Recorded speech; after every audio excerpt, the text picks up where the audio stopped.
Good evening, dear audiences. Welcome to my YouTube channel, my stream.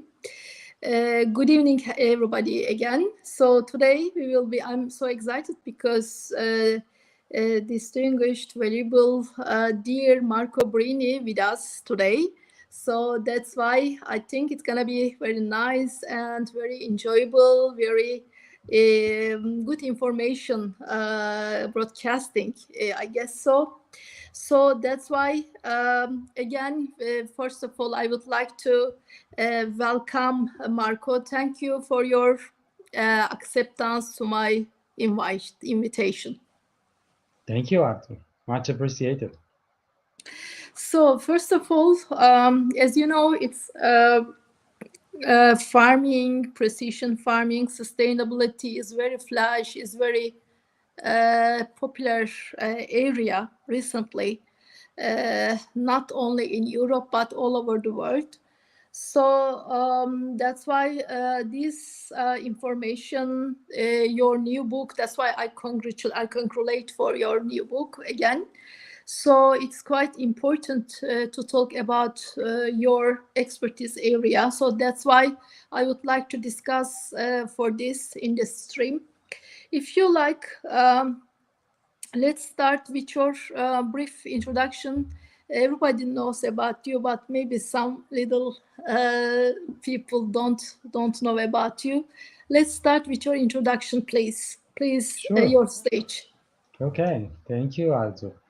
So yeah, I've been in digital forever, 25 plus years. Digital is my mission has been bringing digital to planet Earth, meaning extracting value out of digital innovation, value for the market, value for the users. I'm happy when I can anticipate a trend and really having those technologies becoming solution and having some happy user and some happy customer that ideally is enjoying and is making his or her life better. I've been doing that for several sectors and joining digital agriculture, so the sector of agriculture, about 13 years ago. I was focusing on IoT, so Internet of Things. We have been developing an internationally recognized IoT platform, everything, hardware, the smart sensors, and everything. It has been adopted for several applications. We were focusing on natural hazard, but especially on outdoor applications, and including agriculture. So agriculture has been one of the sector that has been asking for our solution. It was 2008, 9, 10, so very early stage for Internet of Things, and our solution was working pretty well for outdoor. So we got quite some interest from agriculture.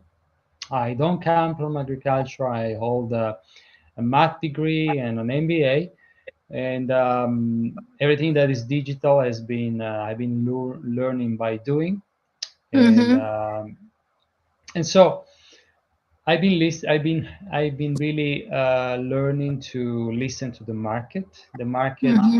Was the market was really pointing the focus into the agriculture domain, and so I started to get interested more and more. We did 3 successful business cases adopting our solution, IoT solution, from 2008 to 2010. One was in vineyard, another was in oil, and another was in potato for saving water, saving pesticide, and all these things. So having these as a solid background use cases with return on investment, I had the opportunity to meet Nestle, and then with them Syngenta. We launched one of, if not the most important project in digital agriculture and innovation in Switzerland. It was a multi-million project. It was delivered in Brazil for cocoa and Switzerland for apricots, apples, vineyards. It was a success. Several years of work. We had, I wouldn't say unlimited budget, but relevant budget. And we could use at that time any type of technology, including artificial intelligence. CSEM was also part of the game, agroscope. And so having an extended team of great experts, we really could enjoy and testing, because the final scope was really to prove that digital agriculture wasn't a buzzword but was real. And that was already in 2012, 2013, 2014, and we proved that. So following that experience, which was very enriching, I had the opportunity to work leveraging our own technology, farm management system, and more, because we moved from IoT to analytics and more. Working with large farms, we've been working with Syngenta Seed Care, we've been working with large farm in Brazil, in Europe, a smaller farm, and at the end, I've been working with smallholder farmers in Southeast Asia and East Africa on microinsurance, Oof. for agriculture. Yeah, so it was extremely interesting because I was closing the circle, because that is also assessing the risk, but instead of providing recommendation, you put a price on that. That is the premium. And it was extremely interesting. We've been reaching 250,000 farmers. In conjunction, in the last 4 years, I've been delivering consulting activity. I've been doing a seminar for Purdue University. I've been doing last year the implementation plan of digital agriculture for the country of Moldova, and many other activities. That is more or Very less my good, very story. excellent. Excellent. So basically, in which area are more, which side are you from? IT or agriculture, engineering, or all of them? Yeah, digital. Everything that is digital, it has become in my blood. So I've been working hands-on and developing directly with my team several solutions. So from, as said, as mentioned, hardware solutions, software solution, analytics. We've been working in artificial intelligence, farm management system. So everything that is digital, I've been touching directly with my own hands. And agriculture, I've been learning by doing. So I'm not coming from agriculture with a plus and minus, meaning that not coming from Understand. agriculture, I was really not knowing several things that I've been learning on the field. And Yeah. but I'm used to think in a modular way, as a black box. That's probably coming from my math education. So I really don't care about the details, but really want that the system at the end will work and deliver a value. And the benefit of not coming from agriculture is that I was agnostic. I wasn't influenced, and I could make any question without looking stupid. So I've been working with great expert at international level, and so I could really blunt making any type of question, and that will help me really to understand. Yeah. So, as an expert or consultant, exactly what is mainly precision farming? Yeah, I mean the to mean to say precision farming. Exactly, what does it mean? What kind of digitization or percentage? For example, let's talk about Switzerland farms, for example, or Italy. In Italy, there are how many percentage are digitization It's hard to working say. there? Sorry to interrupt. Did you finish your question? So what is that precision farming Yeah, basically? So let's go ahead then. sure, with pleasure. So precision farming is not new. It's coming for more than 25 years, I believe. When they started to talk about the concept, I don't remember exactly the date, but it was in the 90s. And they were really starting to have the vision of equipping machinery with sophisticated technology that will allow really to optimize the use of inputs. And so normally when we talk about precision farming, we intend to talk about optimization of input, giving to the plant what they really need, where they really need, when they really need.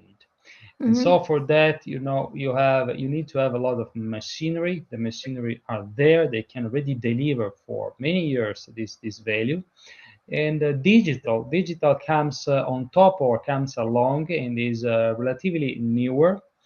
The reason has been newer, we can discuss about that, but what is it is really leveraging all digital technologies to help optimizing the input and increase efficiency. So not necessarily only optimizing the input, but increasing the efficiency of the farming process altogether. So for instance, a farm management system, an ERP for the farm, is considered digital agriculture. You don't have any machinery, but it also interacts with the machinery in an indirect way.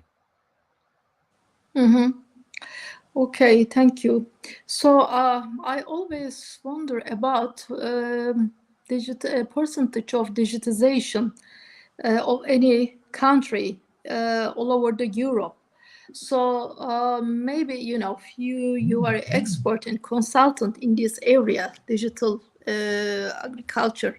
So are they really measuring the optimization of the farms digitally? So how many percentage? Which countries are the best of in the Europe or all over the world? I But mean, international, you understand? yeah, no, please go ahead. So, I'm technologist, as you know, so that's why I'm, more basically focusing on data science of any farm, factory, home, street, municipality, blah blah blah. So that's why, what are the best of countries in Europe? They measure the farm optimization or productivity. What do you think about it? Yes. So let's talk about international level, and of course these are best guesses because there is no metric, there is no KPI, and there are not enough data. Also, the digital domain is so extensive. There are so many possible solutions into the digital, so it's impossible to track. But there is a sort of common understanding that the best countries, the number one in the world is certainly Netherlands. In Netherlands, there is also number one Sorry, in university. Europe or in the world, you mean? In the world. Let's in the world. underline. In Yeah, the in the world. world. It's Yes. interesting. Yeah.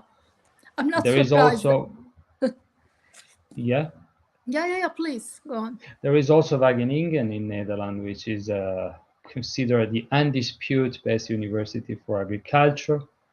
Number two is Israel, recognized for combination of agriculture and technology. I would say number three, maybe Japan. Japan? It's also highly technological, although they hold still a traditional practice, but it's extremely high technological and it's moving ahead very fast, although not making a lot of publicity on that. Then we need to mention New Zealand and Australia. And if we also consider within the farming process also cattle, so sheep and so on, New Zealand is very advanced.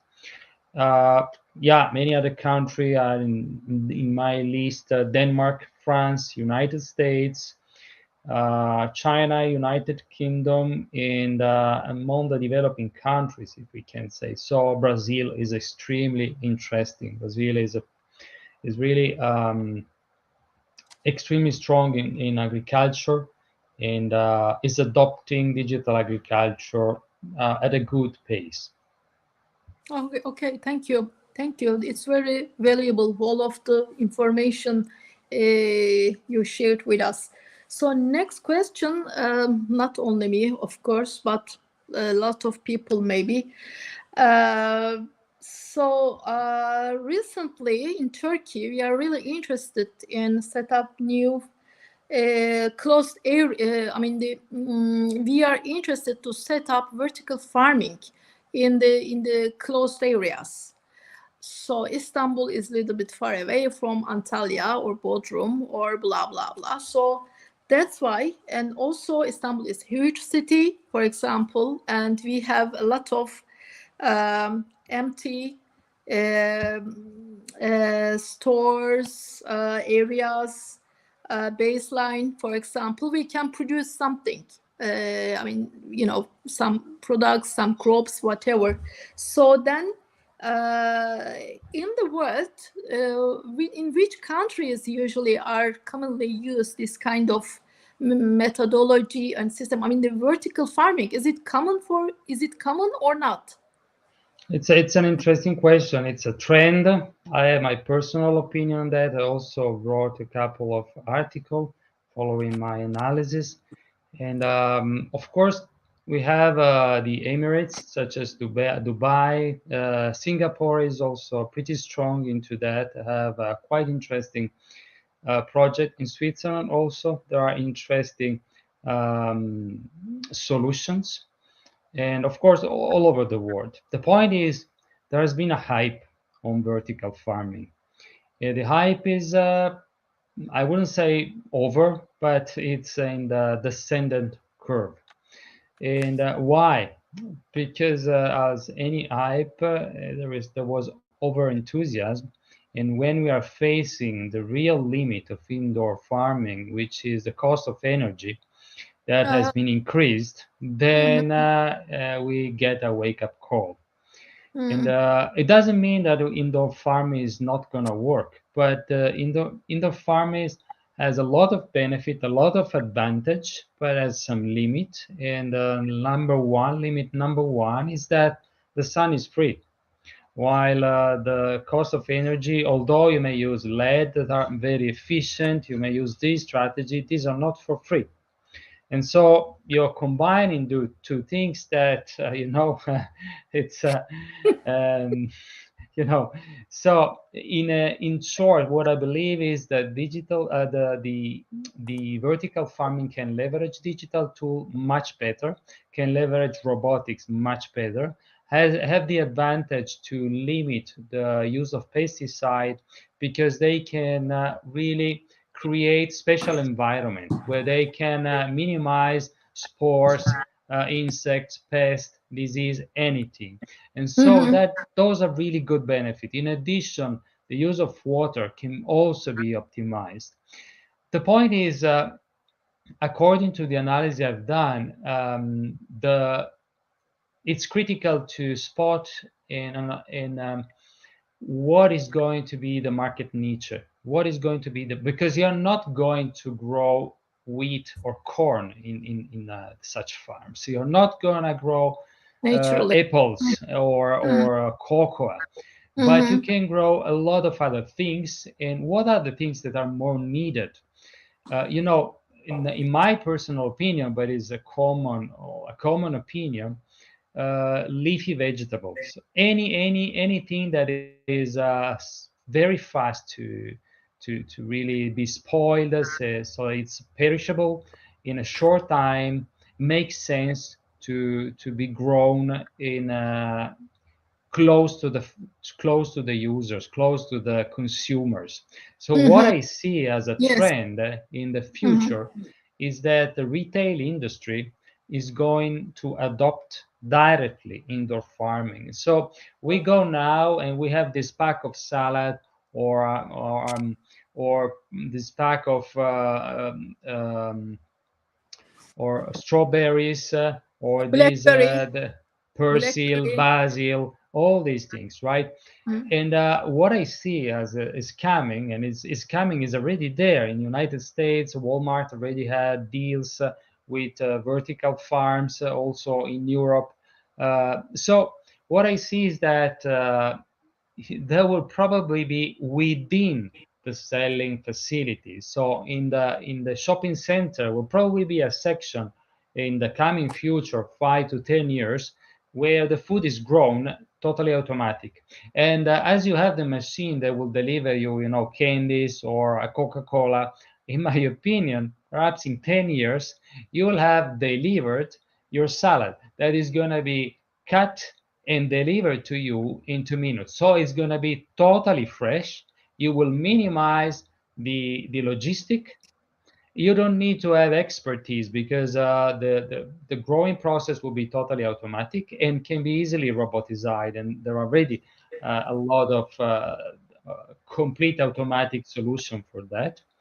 And it will be much more sustainable as a process. You'll have fresh product, a better product, and no need health, really to deliver. Uh, so that and is healthy, what I see. And healthier, sure, healthy, healthier, absolutely. fresh and healthy, no pesticides. Yes, yes. Yeah, That is a great opportunity. yeah, great opportunity. But yeah, depending on the conditions, we need to do feasibility analysis, several feasibility analysis for any investors. But sometimes it's a good opportunity, and we need to work with consultants, and because sometimes it's a good opportunity, useful, and maybe optimizable. So let's see for future. By the way, if you have any questions, dear audiences, please welcome to ask to dear Marco and also me. And so because now we are speaking all over the world, agriculture and digital agriculture, and Turkey also was the agriculture country, but still active in these cases, and to convert to digital agriculture, we have some national and international projects about it. Italy also, I think it's a good level. I don't know how much, but maybe as an expert you can observe all over the world productivity, production.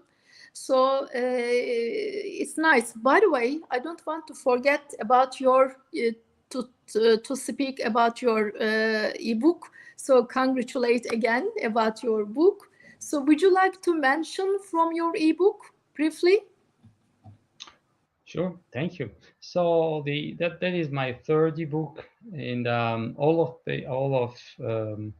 these three are released under the Creative Commons license, which is the equivalent of the open source but for books. The major intention is really to create an interest on this subject and really to leverage the community. So anyone who is interested can really ask me for the editable book. I already shared with a lot of people. They are undergoing translation in several languages, including Swahili, Arabic, and so on. So, but not only that, people can complement. For instance, it is possible to write additional chapter and republish as a co-author, maybe because someone thinks that something is missing, or be more specific on the country, perhaps writing a translation and be more specific. There is quite a lot of information around the world already in English, but in local countries and especially in developing countries in Africa and in Southeast Mm-hmm. Asia, is not that easy.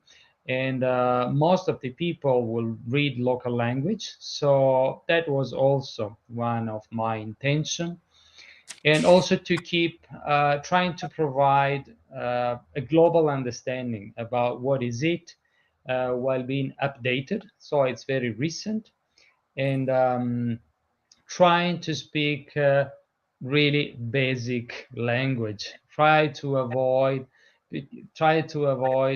complex descriptions, trying to make it easy for everyone Mm-hmm. to understand, because at the end of the day, Yes. Yeah. we I want to agree. have sorry. Agree. Yeah, Yeah. I so review briefly, so I agree. I agree. thank you, It's quite thank you, important Arzu. to sim with simple text, and everybody can understand easily. Yes, and So because at the end of the day, what we want to have is to leverage the best technologies to increase efficient to make good and healthy food. That is the end of the day. And so we and so all these technology may be extremely complicated, but at the end of the day, it's like a TV. When we enjoy watching a movie, we don't need necessarily to understand everything that is happening, the transmission of the communication, how is this operated, how a monitor works. This is for engineer that will do the job for us. And at the end of the day, we need to receive a benefit, and some of this benefit we can combine. And that's another important point. It is extremely important to understand that digital agriculture is not magic. It's just a new set of tools. It's like using Excel or Microsoft Word. Having Microsoft Word don't make someone a Shakespeare. It just help to writing more efficiently. And the same applies for agriculture. That for that reason, I've been writing another book before that is really focusing on the implementation process. The implementation process is often underestimated. And Mm-hmm. why is that so important? Because people waste time and money, and Mm-hmm. then they will get disappointed. They will say, okay, digital agriculture doesn't work. It's not that. Yeah, Digital agriculture are tools, and you need to be smart. And especially if you have a large farm, you need to have a plan. You just don't buy stuff, bring the stuff in the company, and expect the magic to happen. It doesn't work like that. And I've been I've been writing this book, reading a lot. So I'm trying to mention all my sources, and but leveraging my own personal experience and the experience of the mentors that have been working with me. I had several mentors helping me to understand the process, and I'm constantly learning from anyone. of course. We are continuously learning about the future. By the way, is a futuristic view, in terms of futuristic view, what's your future digital farming? What do you think about it? What's your future, near future or far future? What gonna be? What kind of be? So in near future about the farming, digital farming. So everywhere will be robotics, or Yeah, I mean, maximum robotics, minimum personal. How? yeah. What do you observe? What do you guess about it? Do you understand everything? So Mm, what's your, I mean, in terms of futuristic view, yeah. in 5, in 10 years, maybe, Marco? Yes. Uh, I've been also writing about that. There is a specific chapter about what is happening, but that's an excellent question. I love that because Yeah. that's my perspective. I tend to constantly have more than one eye to the future and trying to understand the trends. And I must say, hopefully not sounding arrogant, that I'm pretty good at that. And what I see is really several trends. Certainly, we need to divide the food production, so the agriculture, in three main segments. It is a simplification, but it helps. So we have the smallholder farmers on the other extreme, and then in the middle. In the middle, we have a lot of things, but let's call them small medium farms.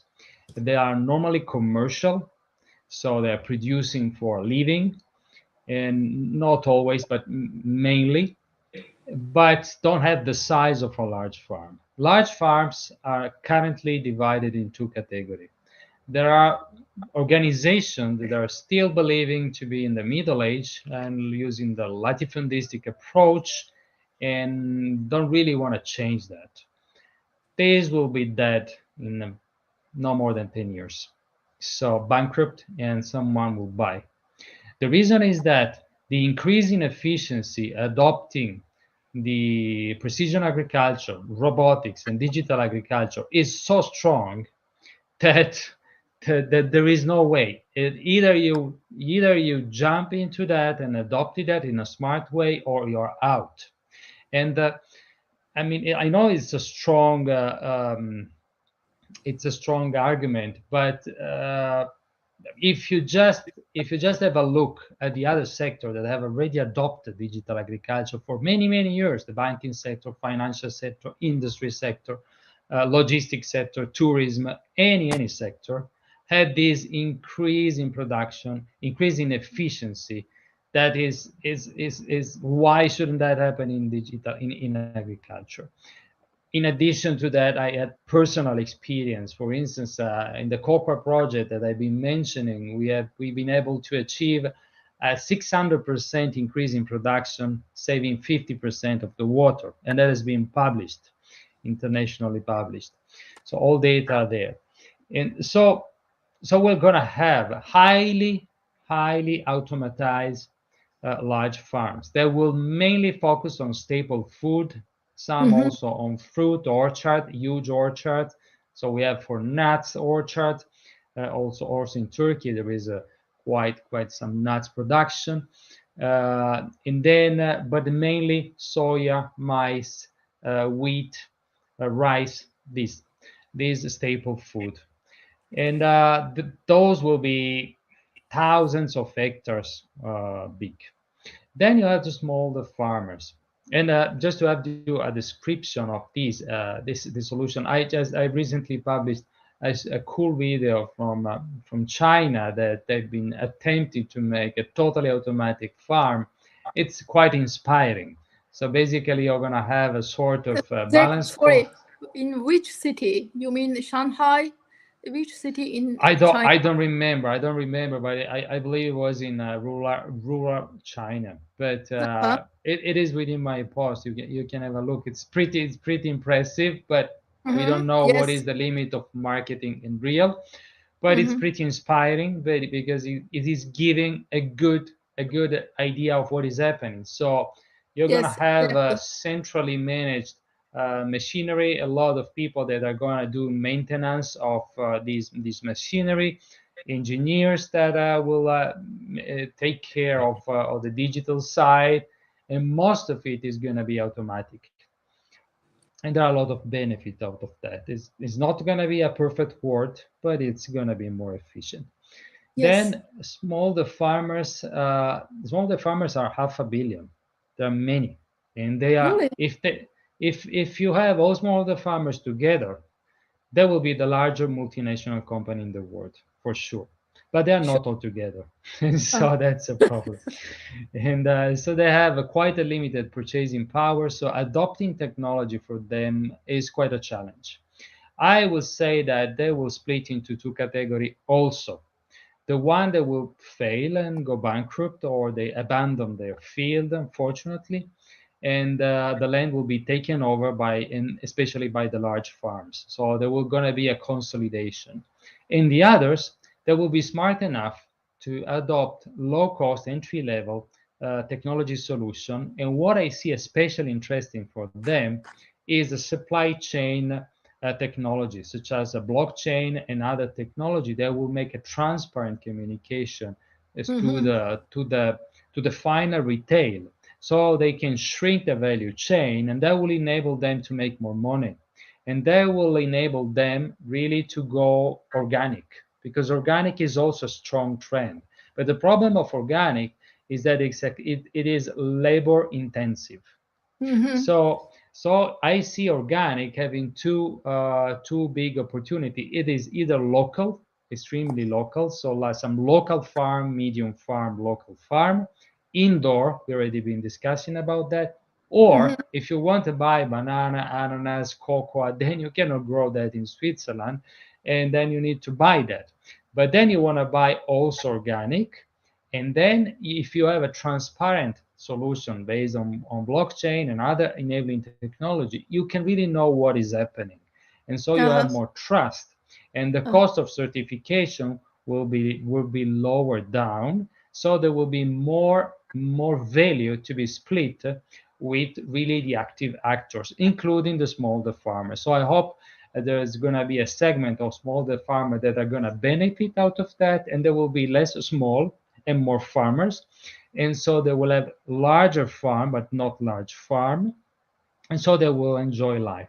Some of the technologies I'm thinking to write the next book, really targeting that segment and analyzing all the solutions that are open, free, and can target the smallholder farmers, because it is extremely interesting. It is extremely important at the international level, because for sustainability of the planet, for many things, including fairness. And but unfortunately, at this point, the solution for smallholder farmer, the digital solution for smallholder farmer, are limited. But they have an incredible potential. And I believe they should come as an open source platform, so that can be customized and produced locally. That will make the cost extremely low, and that will increase the adoption. So going back to my book, it goes into that direction already. Finally, we're going to have the other farms, and the other farms are going to have an average penetration. It's like considering, just think about a small, medium company in Turkey or all over Europe. It doesn't mean that they will have totally digital, but most of them have a lot of tools, have a lot of digital tools already. So there's going to be a lot of differentiation. Robotic is certainly one of the main trends. Must. Yes. So, Marco, thank you for your very satisfactory reply. Thank you so much. It was one of the most difficult questions. So, thank you for all the replies, valuable replies. Thank you for all time. But, by the way, just before bye-bye to audiences. So, time is still with you. I also wonder, also my friends also wonder about because governmental support is very critical, important to any farmers. So I don't know what about Switzerland, what they do, Switzerland, Italy, Israel. I think in Israel they extremely encourage the farmers as support. So in which countries governmental support is higher? What's your opinion? For example, you can say USA, Japan, New Zealand, Hong Kong, China, maybe, because you are senior expert digital agriculture. So that's why I really wonder about this. In which countries government encourages the farmers at the best? Okay. I cannot be precise on that. That's a very good point. It's a very good question. I don't have a ranking for that, but I can tell you that I totally agree with you on the boost that the government can give to the process of digitalization of the farmers. They have a leverage because in USA, in Europe, and then you have differentiation among the countries. Farmers are also partially government employees because they get so many subsidies. And so they're not really employees of the government, clear, but the government pays a lot through subsidies, and so that it will influence the choices of the farmers heavily. So there is a chance, the government have really the chance, and I completely agree with you on that, really to boost the process of adoption. And that's why I've been involved in this process in Moldova. It was extremely interesting. I was leading the implementation plan of digital agriculture, defining the strategy of subsidies. So although I cannot tell you what is happening in details at international level, what I know is that European Union is moving into that direction. I know that US has already done some steps into that direction, and I could be much more precisely on what I have done personally for the country of Moldova, where they're really active. They're really active, and Moldova is a very interesting country from the agricultural point of view. Although it's a tiny country, it holds a lot of potential, and there it's really evident how relevant will be defining the right policies to encourage in a sustainable way the adoption of digital agriculture. There is also not, I'm not just giving money because you say, oh, you want to buy some toy. No, it should be within a process of digitalization that is aiming to efficiency. So targeting what are the priority of the farm, maybe saving water, maybe more efficient in the management of the team, maybe saving pesticide, maybe optimizing the fertilizers, maybe being more connected to the value chain, and so perhaps having production that is in conjunction with the demand. So all these little steps. So if you define a strategy, and this is what we have been trying to do in Moldova already last years, and is going on this year, really trying to fit the subsidies into a good adoption strategy. If the government that are going into that direction will be the winner, because Arzu, there is no yet any winner. You made me a question, what is the situation now? The situation now is the one I share with you. So we have certainly Netherlands and so on, but for many years Netherlands is really strong. Yes. The point is that if you forget about these countries that have already an edge, that have an advantage, historical advantage, but there is an open opportunity for many other countries, such as Turkey, that can really define a smart strategy and can really increase very fast its positioning at international level. Because when you have a revolution, and it's a revolution, it's a disruptive situation now. So it's a completely change in the process, given this digital tool. There are tremendous opportunities. So there are countries that can really jump ahead of many other countries in very few years. In 10 years from now, we could have a completely different scenario. Thank you for your time and very valuable information. So that's why I personally updated, and also the audience now updated about the digital farming, digital agriculture. So as senior expert, so thank you for that. You shared with this important reality, and with your opinion, with your futuristic view. So thank you so much again. And so that's why hopefully, first of all, I and my audiences will read your ebook. I think it's available on LinkedIn. Is that correct? On LinkedIn, on ResearchGate, on Academia, and if anyone has a problem, just contact me. I will send a copy. All right then. Thank you, Marco. Again, see you next time in Turkey. Maybe please welcome any collaboration, any coordination with nice digital agro projects. So that's why we announce here. And I think Marco is open for the offers. I also, I'm available anytime to set up new project proposal altogether with these technologies, because I think agriculture and the related technologies are today and very near future critical subjects all over the world. So that's why good evening again. See you next week. Bye bye. Thank you very much, Arzu. Bye bye.